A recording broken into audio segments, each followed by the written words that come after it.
Masih dari Sukabumi, saudara, karena mengalami gangguan jiwa dan keluarga tidak tahu harus berbuat apa. Seorang perempuan di Kabupaten Sukabumi, Jawa Barat, terpaksa dikurung di sebuah gubuk.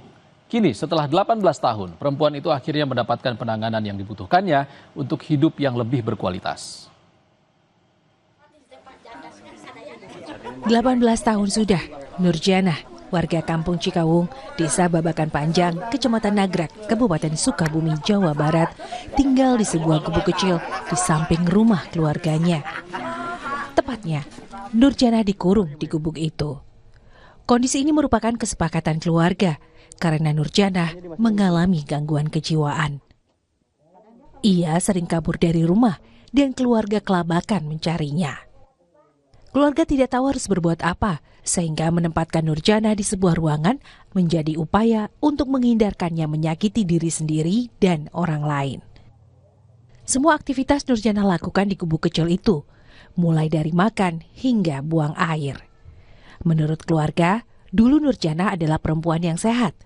Ia bekerja di Jakarta, menikah dengan pria asal Blitar, dan memiliki seorang anak. Namun ketika pernikahannya kandas, Nurjanah pun kembali ke Sukabumi dan sejak saat itu kondisi kejiwaannya menurun. Kondisi Nurjanah akhirnya diketahui petugas tenaga kesejahteraan sosial kecamatan.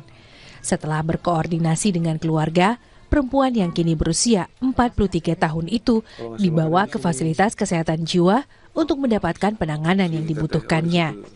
Namun, rencana perawatan ke rumah sakit terhambat persoalan administrasi. Nurjanah belum memiliki KTP elektronik. Menurut Kepala Puskesmas Nagrek, kondisi Nurjanah masih memungkinkan untuk diajak berkomunikasi dan peluang kesembuhan tetap ada. Kesehatan memang itu kelihatannya depresi ya. Tapi menurut saya itu tidak schizophrenia, tidak amuk. Dilihat tadi saya coba bersalaman, berkomunikasi itu masih agak nyambung tuh. Iya. Cuman kalau misalkan tadi agak rame-rame, mulai dia tunduk, rasa kecemasan, rasa ketakutan nanti. Mungkin kondisi itu kalaupun misalkan dirawat oleh keluarga, yang penting asal memanusiakan manusia, yang diajak kemana-mana, yang penting tidak diberikan alat-alat yang berbahaya, saya kira itu akan sembuh, insya Allah akan sembuh.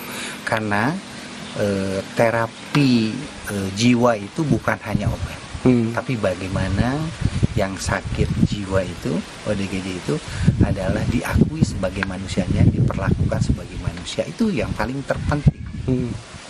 Saat ini, proses perekaman data kependudukan Nurjanah sedang dilakukan agar ia bisa segera mendapatkan pengobatan.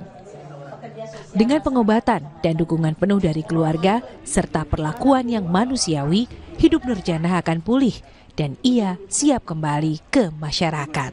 Insan Maulana Firdaus, Kompas TV, Sukabumi, Jawa Barat.